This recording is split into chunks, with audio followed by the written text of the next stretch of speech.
Welcome, Dr. Sen. Uh, Thank you. We are very fortunate to have you here. Let's It's a dive pleasure. let's dive straight into today's topic. The government has released the latest GDP estimates that pertain to the October-December quarter of FY 24-25. They've also released the second advance estimates for the full financial year. GDP growth is now estimated at 6.2%, sharply lower than what it was a year ago in this quarter. For the full year, growth is now estimated at 6.5%, which is even a bigger slump compared to the revised numbers for FY 23-24, which are now estimated at 9.2%. Uh, Now, that's a little surprising, but we'll get to that later. But be that as it may, uh, if we just go by the numbers, what do you see in these numbers? Well, Rajesh, the numbers are not entirely unexpected. Um, we had gotten into a mindset where we believed that anything less than 7.5 to 8% was an underperformance. But if you actually look at the data in terms of what are we capable of producing as an economy, um, if we can sustain a growth of 6.5%, we are lucky. So we should be around 6.5% if things work out properly. And we are, I think, essentially trending to that figure. That's what the data suggests for the moment. Um, and if you look at the data a little more carefully, um, what you find is that the trend growth, which is essentially driven by what is happening to capacity creation in the country, which is through investments, so it's capital formation, that still seems to be around 30%, little up, little down. And that will support a growth rate of somewhere between 6 and 6.5%, which is what we are doing. Now, the big surprises that we had earlier was that consumption was very low. Consumption growth was extremely low, which simply didn't make sense because to support a growth rate of 6.5%, you need consumption to grow at somewhere around 6% or thereabouts. And consumption was earlier shown to be growing at about 4%. But now that the back series has been revised, last year's numbers have been revised, consumption growth has been significantly stepped up, but it's not been stepped up by enough. So there is something happening that we don't fully understand in terms of what is the growth driver. Investments clearly are not the growth driver as of now, which essentially means that for the next 4 to 5 years, 6.5% is about the best we can hope to sustain.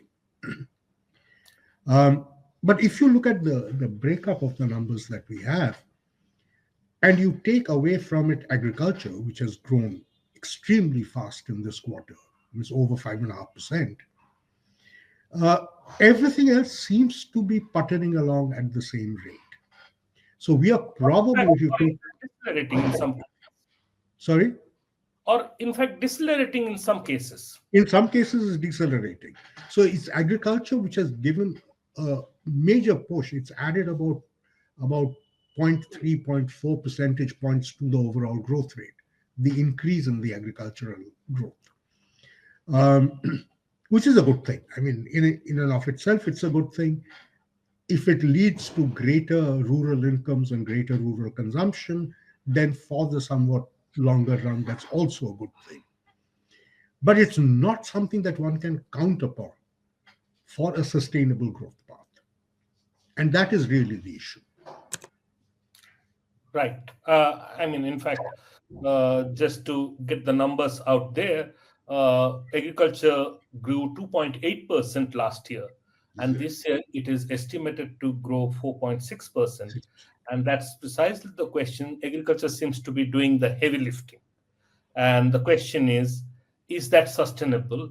Even as we speak, this 4.6% is based on uh, a sense of optimism that the performance of Kharif output would carry through the Rabi season as well.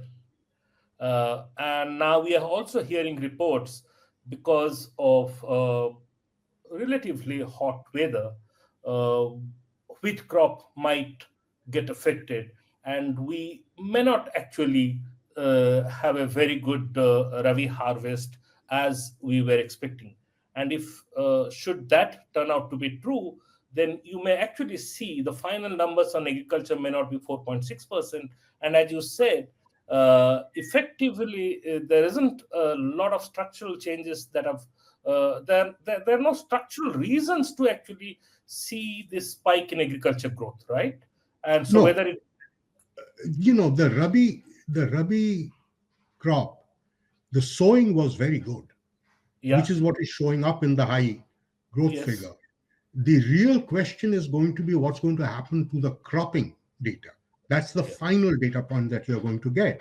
So if there is an adverse climate shock, that is, as you said, the uh, summer is coming early, yeah, then you may actually see a downward revision. yeah. Yeah, So you may have your overall number uh, going somewhere wrong. this is Uh, correct. yeah. So, but let's come back to the biggest concern that has been thrown up over the last 3 quarters as the data have come in. If we go by the government data, manufacturing did fantastically well in 23-24, double digit growth. And even in the first quarter, when the country was busy contesting, having an election, even then it grew 7.5%. Then comes a sudden slump in the July-September quarter. Uh, Initially, it was estimated to be 2.7%. Today's data shows it was even worse at 2.1%. And now, October, December, we have estimated it at 3.5%, which we hope will accelerate a bit in the quarter four. And overall, we are hoping that we would get a 4.3% manufacturing growth. But 4.3% compared to some 12 odd percent manufacturing growth last year, and 3.5% in October December quarter compared to 14%, almost one quarter. What has gone wrong? Well, as far as manufacturing is concerned, one needs to be a little careful, Rajesh, because the data, the footprints that we get are essentially from the large corporate sector, the listed companies. Hmm? Now, if you think about what had happened post COVID, because of the damage that took place in the MSME sector, the large corporates gained a huge amount of market share. But this was a finite game. So they were eating into territory vacated by the MSME sector. Then that starts tapering off. Number one. Number two, the corporates have been investing, but they haven't been investing that much. So their capacity growth hasn't been that great. So the capacity utilization has grown, but hasn't grown very much, which is why there is a muted number. The real issue is what happened last year to give this massive jump. And I think the main reason for that was that if you look at the estimates that were made for last year prior to the revised estimate, the number was actually much lower. Yeah. Yeah, it's now been revised upwards. And the question that then one has to ask is, the new data that you have on this is the data for the unlisted companies. And the question then is it the case that unlisted companies have done much better than the listed companies? Mhm. That's the only way you can square the circle. If so, then it's very good news, Yeah. because it's the unlisted companies, it's the smaller companies which create employment. It's not your large corporates. But we don't hear that. Anecdotally, We we are don't not hear. hearing that now. But one can only take hope that that is what is happening. Because if that's not the reason, then I find it very difficult, because as far as corporate data is concerned, that's hard data, that's not going to change. Yeah. What's going to change are the non-listed companies' data. What's going to change is when the uh, non-corporate sector data comes in, which is the essentially the MSME and the unorganized sector. That's going to change. Now, by and large, our reading has been up to now that the corporates have been doing well, the MSMEs and the smaller corporates have not been doing well. But the change that we have seen seems to suggest the opposite. That is, the smaller corporates, smaller companies, which have been doing better. Now, let's hope that's true. So, there's a view that, when things go bad, the kind of uncertainties that we are treating now, these are the environments where the large corporates really try to kind of uh, save their bottom line, turn very cautious, uh, whereas the small businesses, they have a lot more entrepreneurial enterprise to take risks in such situation, and they try to see they tend to be better at seizing the adversity in the opportunity in adversity than the large corporates. So if that's what you are suggesting, then this 3.5% number, 4.3% for the entire year, uh, could that turn out to be a huge estimate? No, I suspect not. Look, I hope it's an underestimate, uh, but I suspect that's not the case, Okay. because all of these estimates are made uh, with what should I say, fairly unreliable data. A lot of them are just projections. Yeah. So let's just hope that that is not the case. So That even if it were to get revised, that the unlisted, the informal sector has done better than what it was initially assessed to be. From 4.3%, you may go up to 5, 6 at the most. It's yes, still half the rate at which the manufacturing sector grew last year. It's yes. still a big drop. It kind of suggests that there is something going terribly wrong somewhere. What could that Look, look in manufacturing, what we do know is that post COVID, there was so much damage to the manufacturing sector in India. Now you're looking at smaller companies who had to stop production, they had to close down. Now they have to restart, which means you go through the whole process of finding investment money to be able to restart and reinvest. Banks have become risk averse. They're preferring to give personal loans uh, to production loans. So it's going to take time. I don't think there's any question about it. The real issue there is whether that process has started. If it has, that's good.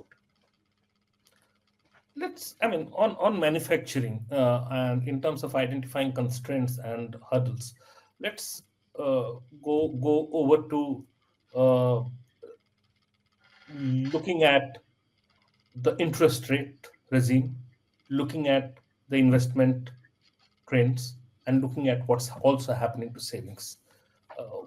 What would be your take there? Look, I think there's been a lot uh, of sort of depression about the higher interest rates that were being charged. The RBI has reduced it slightly. But the big problem is not interest rates. The big problem is liquidity. We as a country, when we were in our normal steady state growth pattern right from the mid 90s on to mid 2015, 16, thereabouts, the money supply used to grow at about 11 to 12% per year. Over the last few years, the money supply has been growing at about 7 to 8%. Now, think of that part of the economy which does require cash. And a very large part, despite demonetization, the fact is a very large part of the Indian economy continues to be a cash driven economy. Now, if there is a shortage of liquidity,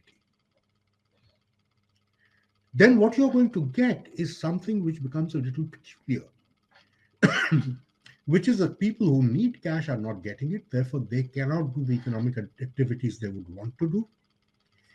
The money that's in the bank is going in to fund essentially credit, which really goes to the larger organized sector. So you're actually creating a bigger wedge between the large corporates and the rest. Yes. And that is what we need to. So the balance between money supply growth and credit growth is extremely important. And I think we have actually gotten into a situation where the two have been diverging.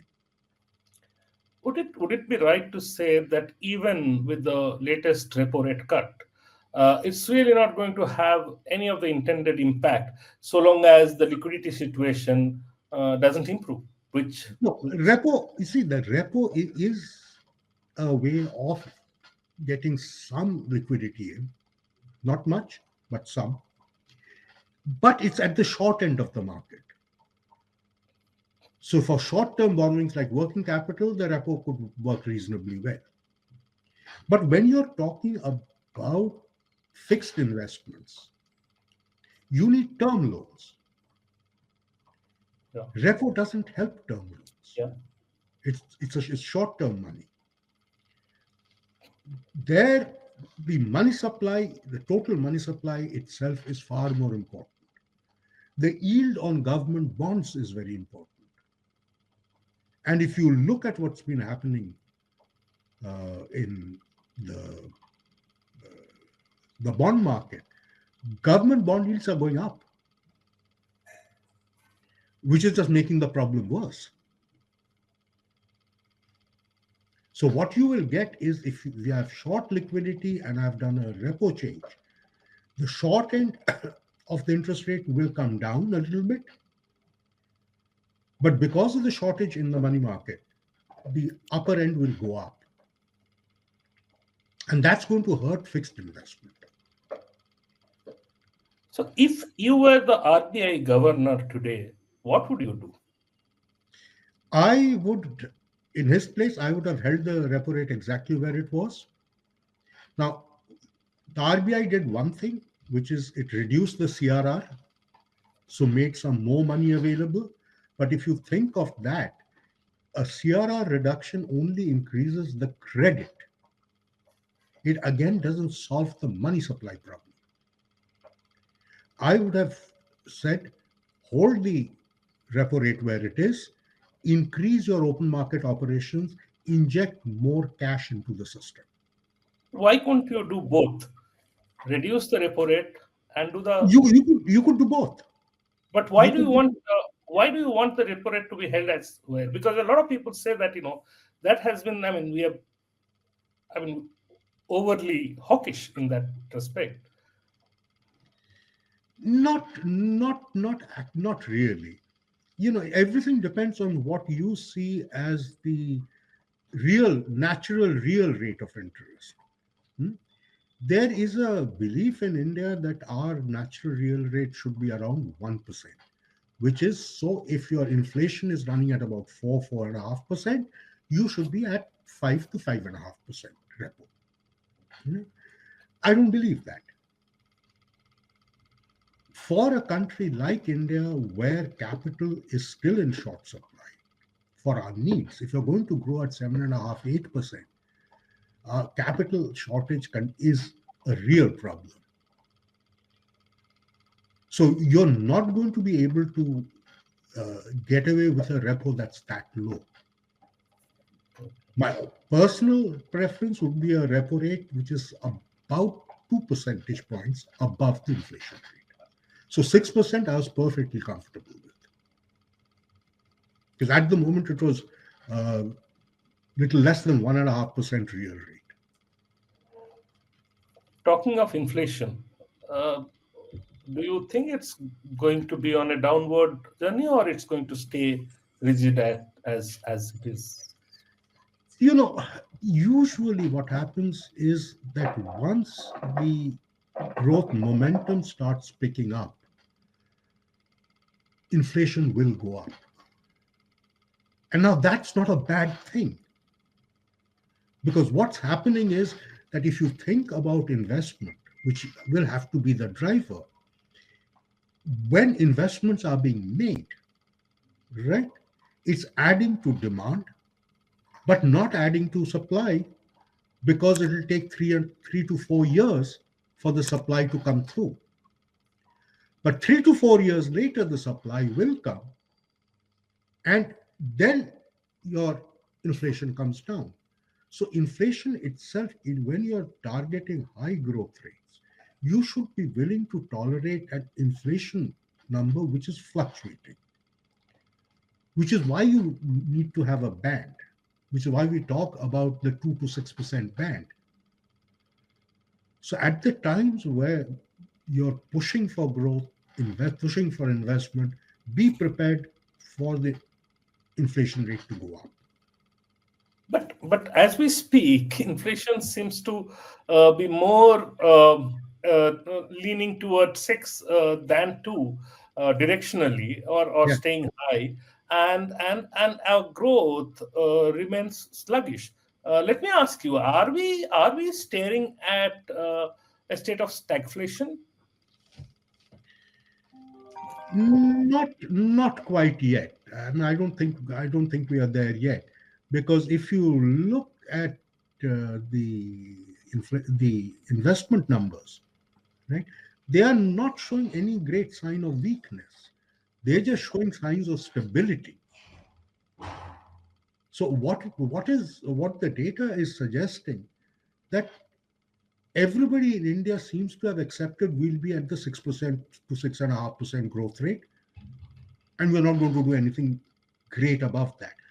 I don't think there is a major danger as of now of the country sinking to, let's say, below 5%. Now, I mean, that's fine. The 6.5% is not bad, Mhm. provided it's kind of evenly distributed across all sectors. Manufacturing is where you do really would like the numbers to change. But with 6.5%, uh, over the next 20 years, or 22, 23 years, 2047, when India turns 100, your per capita income would still be about 8,000 or 8,000, dollars. 8,500. Yeah, but you want the prime minister's ambition and the aspirations of a lot of people here is that we want to be part of the developed bloc, Bikshit Bharat, by 2047, which means you need to have a per capita income of at least $25,000 as compared to $2,500 now, which is, we are looking at a tenfold growth in 24 years, No, no. which was a 12 to I mean, 13% you're overstating it. The Prime Minister has set his target at $13,500, which is exactly what you will get if from today for the next 22 years you do an average of 8% growth. 8% growth. Fair Now enough. you want to take it up to $25,000, you're talking about a sustained growth rate of about 14%. Yes. That's the pipe dream. That's how China grew for a certain Well, period no, of time. China was growing at 10 to 12%, Yeah. right? So, even 8%, let's Yeah. concede 13,500, 8%. Uh, do you think we will, how, early do you think we can get onto that 8% trajectory? As you were suggesting now, for a few years, we'll have to settle for 6.5%. Yes. Uh, Yeah. Well, the only way, I mean, again, you look around it. If you want, if, one of the things that people miss when they look at developed countries, they always think of these gigantic corporations. Hmm? But the fact of the matter is, almost every developed country, whether it's Japan, whether it's Germany, whether it's the United States, whether it's Italy, the bulk, the bulk of their manufacturing output comes from MSMEs. The large corporates are essentially in the business of designing and marketing. They are not in the business of production. Now, if we forget that and we think that the large corporates who will be completely vertically integrated will give us that kind of result, it's not going to happen. So the point is that you have to focus on the MSMEs, because what the world is telling you is that the MSMEs both are much less capital intensive than the large corporates. They are much more creative. And most importantly, they are much more flexible. There is another dimension which we have to talk about, which is income distribution. So we've got good growth post-COVID, but that growth has been distributed so unequally